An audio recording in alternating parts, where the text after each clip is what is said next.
Hello, I'm Monsignor Charles Minoff. And I'm Alice Vale. Welcome to this edition of Reel to Reel. Most of us are aware of and sensitive to the difficulties faced by those members of our society who are in some way handicapped. We can see the struggle and determination in the walk of a crippled person, and we marvel at how the blind view the world in their own unique and special way.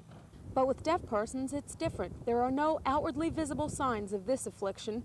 Those of us blessed with good hearing can only imagine what it must be like not to be able to hear someone next to you speaking, let alone the roar of a crowd at a football game, the latest #1 record, or even sounds often taken for granted, such as birds singing or car horns honking. Father Anthony Russo, a Redemptorist priest in Philadelphia, is a dedicated servant of the deaf in our area. Father Russo, who is the Philadelphia Archdiocesan chaplain to the deaf and himself hearing impaired, has made it his life's work to help both the hearing and non-hearing people understand life without sound.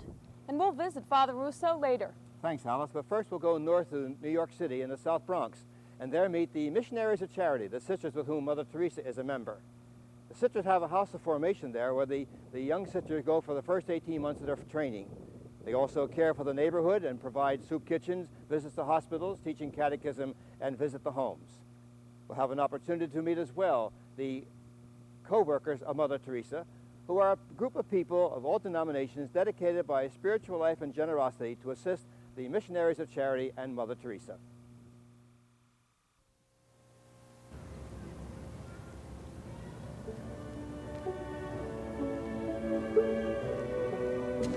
The poor are the gift of God to us. They are the hope of salvation of mankind. Because Jesus made himself the hungry one, the naked one, the homeless one, just to give you and me an opportunity to put our love for him in a living action.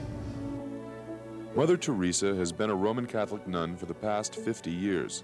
She spent the first 20 years as a teacher, but her love for the poor led her from the classroom into the slums of Calcutta, India, where she started a new religious community, the Missionaries of Charity. In 1979, she received the Nobel Peace Prize for her years of work among the destitute. Today, almost 2,000 women wear the blue-trimmed sari of her community and join her in serving the poorest of the poor throughout the world. The United States, one of the richest nations of the world, has also welcomed these sisters, but here in America, the word poor sometimes has a different meaning. Because of the poverty that exists in America, the Missionaries of Charity now have convents in several cities. One of them is in New York's South Bronx, where the sisters' lifestyle presents a sharp contrast to that of their neighbors.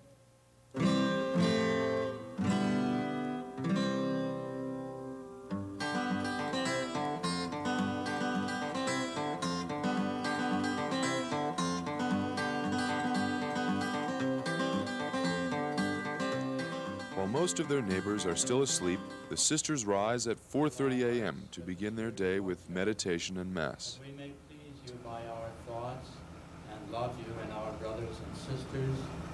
We ask this through our Lord Jesus Christ, your Son, who lives and reigns. In addition to the sisters who have already made vows of poverty, chastity, and obedience, there are also 15 young women here preparing for religious life. Some are aspirants in the first 6 months of training. The others are postulants in the second stage of preparation. There are some girls from South America. Some of us are from India. There's one from Ceylon, Sri Lanka. And of course the majority are the Americans. Each culture has its own beauty. Each has something to contribute. And certainly in the girls who come to join us here from this country, we find a very beautiful spirit of cooperation, desire to know and to love Jesus and to serve the poor. Sister Priscilla Lewis is the head of the community in the United States. I think the young people are looking for a challenge, and our particular congregation offers that challenge to them. The girls really do want a structured life, and they're very happy in it. When I ask them, do they find it hard? Is it too much, too exacting? They say it just fits them perfectly. From this house on 145th Street, the good news is carried along the streets of the Bronx into Harlem and into the lives of the people. Sister Bernard is from Wisconsin and has been in the community for almost 10 years. Sister Katharina is an aspirant from South Korea. The two of them spend much of their time visiting the elderly and the ill and those confined to the tenement houses in the area. Our old people here, I love them so much, and I just feel like they give me so much more than I can ever give them. And Ida, she's an old friend. Her name was given to us by somebody in the same building who said that she was really in need. She has a retarded daughter who's in her 60s and can't do very much for herself. And Ida's 90-some years old, can hardly walk around. She'll get down and clean the floor and cook and give for Ruthie, and she's just beautiful. Mother always says, numbers don't count. Mother always says, don't worry about big numbers, but if you can just come and to help one person or show him that Jesus loves him. Even in the Queen of Peace soup kitchen that provides hundreds of meals each month, numbers is not the main concern of Mother Teresa and her sisters, though the numbers continue to increase. Also on the increase are the scores of volunteers who help the missionaries of charity extend that individual care to each person they meet. Those volunteers are part of an international organization called the Co-Workers of Mother Teresa. They are over 120,000 strong in a worldwide effort to help the very poor. You have to feel that it's not just the food and the clothes that they may get that they're looking for. They're looking for that spiritual touch of the sisters, which of course these sisters radiate just by being there. Getting involved with the co-workers was a totally new experience. I could say with all honesty that I really didn't like poor people. I knew about them, and I never went out and sought their company or wanted to know how they lived. I don't do as much as my husband does. He comes in and works every Tuesday or whenever they need a little putting around here and there. Tightens a screw, tightens that belt, straightens out a door or some such thing. But I come on a Saturday and then I go on a Sunday to the hospital. He drives the nuns to the hospital and I go with him there. I think it's really brought our family closer together.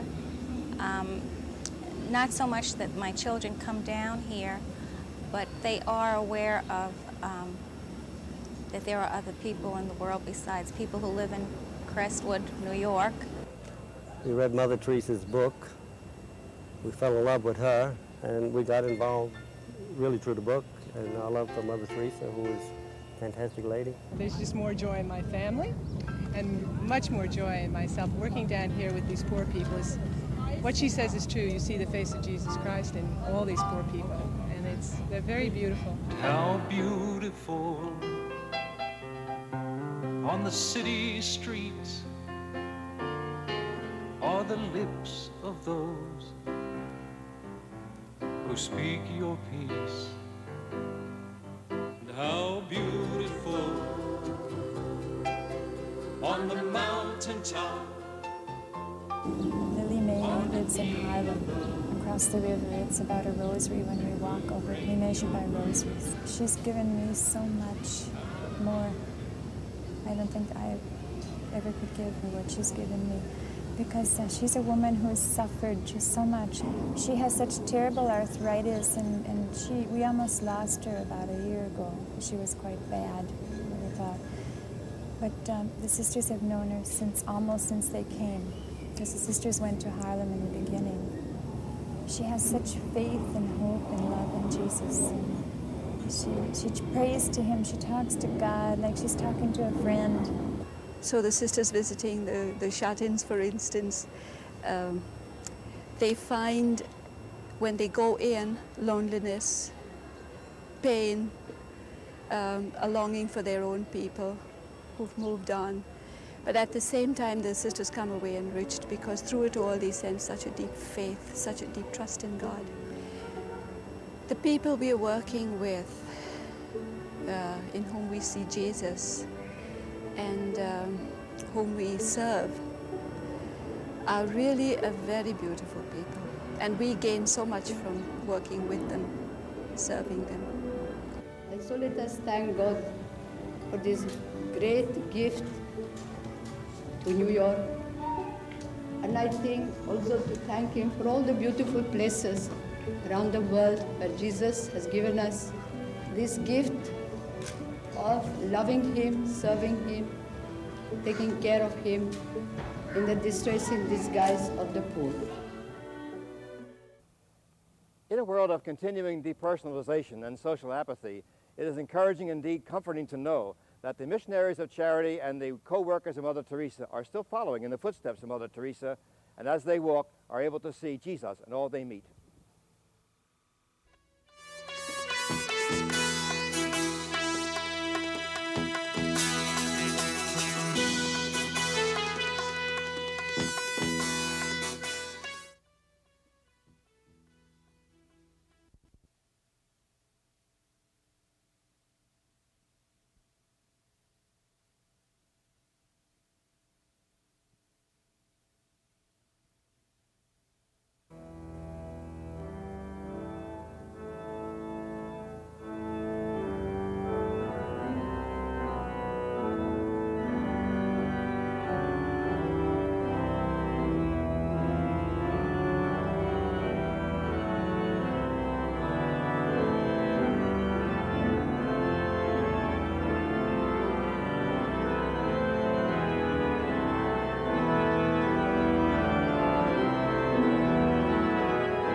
Hi, I'm Father Jim Young. Last week here in my office, I talked to a young couple named Jack and Barbara who are planning to get married. They've spent a lot of time thinking about getting married.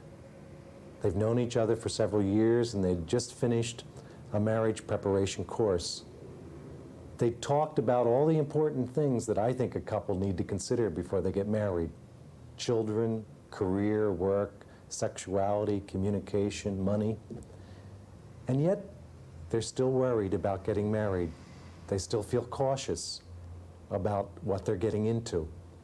They shared with me that a lot of that caution comes from the fact that they've known divorce in their own family and have seen some of their own friends have early marriages that have ended in divorce. They asked me, what would I suggest that they should think about in order to build a lasting marriage? I told them about a friend of mine, a Jewish researcher who has been studying why marriages last. And one of his theories is that every couple that marries today will have inevitable crises and difficult times that they cannot anticipate. He feels that religious people who have a faith dimension to their marriage bring an extra spiritual energy to those crisis moments. I asked him to think about this. I said, if you have a serious faith dimension to your marriage, I would bet that when those really tough times come, when you feel you can't go on any longer, you'll be able to reach deeply and find the resources you need to work through those difficulties and build a lasting and loving marriage.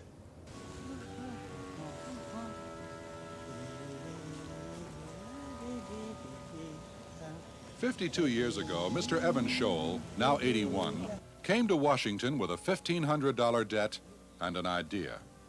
Shortly after his arrival, he met his wife, Gertrude, and with her assistance, managed to save $800. With that money, he opened his first cafeteria. 5 years later, he owned 6 cafeterias, a farm in Maryland, a laundry, a chocolate factory, and employed 500 people. One morning I was putting on my shoes and I called Carl Rosinski and I said, Carl, I want you to sell everything I have. He said, what's wrong, Evan? You're going crazy? And I said, no, but I surely will if I keep all this stuff. So he sold everything but his home and the 2 cafeterias he owns today. It was then, through his wife Gertrude, that Mr. Sholl converted to the Catholic faith. Today, Mr. Sholl feels you have to mix business and religion. Without religion... Without religion, it's a head for a head.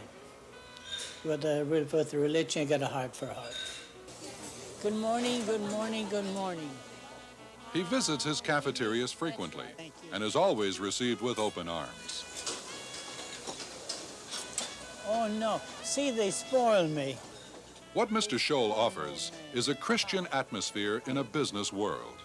He also offers free meals to sisters and priests in religious dress and a retreat with pay to all employees once a year. At closing time on Fridays, all employees are invited to join in the rosary.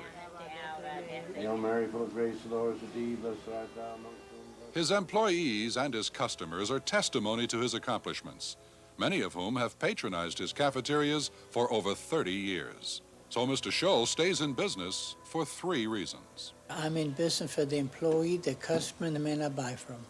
As far as being in business to make money for myself, I really am not.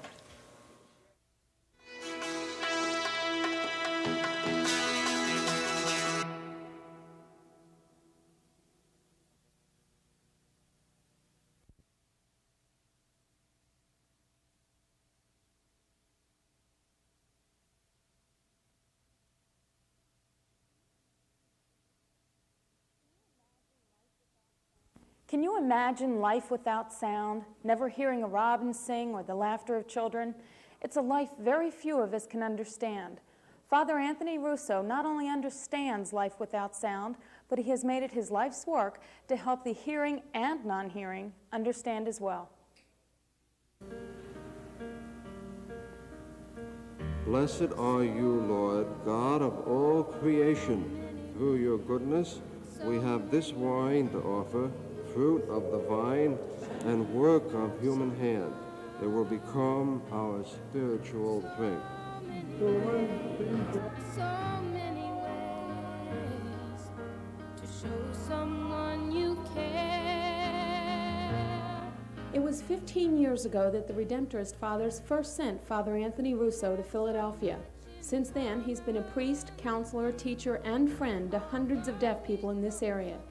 I arrived in Philadelphia and began working with the deaf in 1967 in February. During that same time period, I was having problems myself with my own hearing.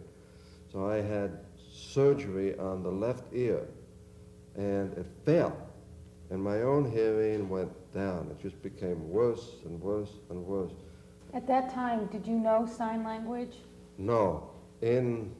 At the beginning, in 1967, I knew nothing of the sign language. Nothing. Nothing. So I learned on the street from different families. I start with a prayer because we want God to be with us. At the beginning, I made many mistakes, and some of them are very funny mistakes.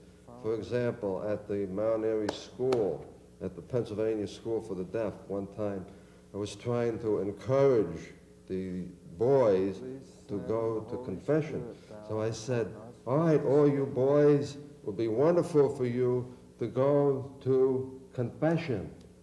I was saying the word confession, but I was signing the word jail. So this is jail and this is confession. So they all went to jail. So they all went to jail, and I became a prison chaplain. What are some of the problems or difficulties that deaf people face in their lives every day, as well as in their religion? Okay, when you begin to teach religion to a profoundly deaf person, then you have to make room for their problems in understanding. Prayer, for example, explaining prayer to a deaf person can be a real challenge for you and for me and for other people who can hear. It is natural to talk to people that you can't see. If I'm on, say, the second floor and you're on the first floor, I can call up to you and you would respond and you would feel that's natural. But a deaf person cannot call up to a deaf person on the second floor. It's not natural to communicate with a person whom you cannot see. Hello, darkness, my old friend. I've come to talk with you again. Helping the public understand deafness has been one of Father Russo's goals since he first began his work. He's given lectures and talks to numerous groups, including the Philadelphia Police Academy. He's written several magazine articles and 2 books on deafness, and is now working on his 3rd.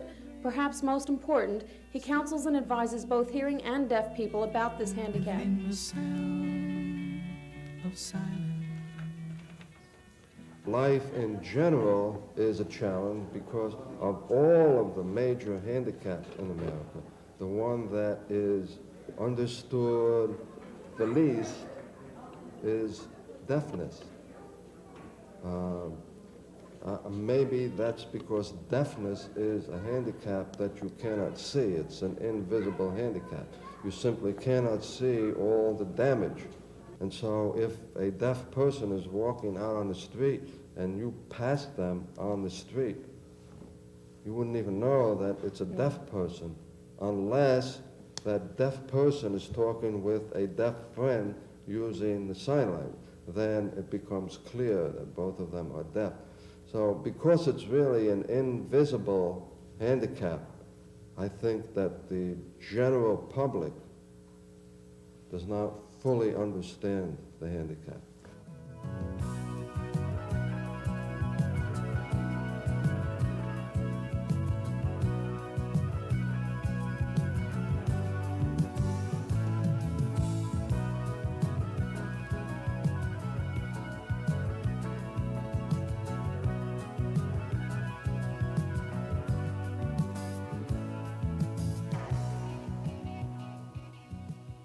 Dottie and Norman Birnbaum have known Father Russo for several years.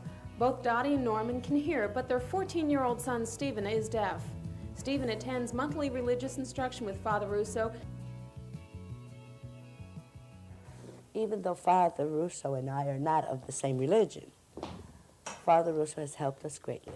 Father Russo, as I say, is a very caring person, and he is more than willing to help, and that's what we needed him for. Through his work, Father Russo has also touched people outside the Philadelphia Archdiocese. Father Brian O'Neill works with the hearing impaired in the Camden, New Jersey diocese. It was Father Russo who helped him to get started. I knew that Father Russo worked with the deaf in Philadelphia. So I went over to him and made contact with him, and I was talking with him and asked him if he would help me to begin, especially with the Mass. And Lord, remember your church throughout the world. Make us grow in love. And now, several years later, the two of them can enjoy the opportunity to celebrate Mass together. Most of us look upon deaf people as different, causing social injustices and discrimination against them. Father Russo would like to see more deaf awareness and employer education in the future to alleviate this problem. An example would be a deaf person maybe coming in, applying for a job, and the employer, hearing an unusual voice, immediately misunderstands and connects no voice or kind of a strange voice with no brains. But Father Russo continues to serve over 800 deaf people in the Philadelphia Archdiocese. It's a difficult and challenging job, but not without its personal rewards. Well, working with the deaf has helped me to see the beauty and the simplicity of my own faith. That has helped me a lot.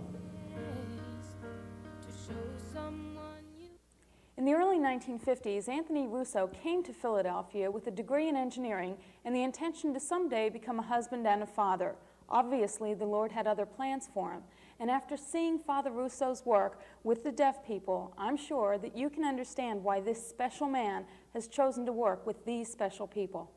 Next week, we'll be in Newtonville, Massachusetts, exploring the world of children's television. Action for Children's Television is a consumer group dedicated to improving the quality of television programs for children. The group boasts 15,000 members throughout the United States, and we'll be talking with some of them, learning about their important work. Our other story will take us to Voorhees, New Jersey, where we'll meet the exceptional DePrince family. All 5 of the DePrince children are multiply disabled, but this doesn't stop them from being involved, as are their peers, in sports, Girl Scouting, and other activities. It also does not hinder their dreams and aspirations, and most of all, does not prevent them from being loving, happy children. Mr. and Mrs. DePrince and the children share part of their lives with us next week, as we learn that everyone can realize their potential. Thank you for your letters. One woman from Hatboro, Pennsylvania wrote us, "It's encouraging to see how God's people are doing such good for their brothers and sisters. Why don't you write? Reel to Reel, 222 North 17th Street, Philadelphia 19103. And thank you for watching. Have a good week, and God bless you.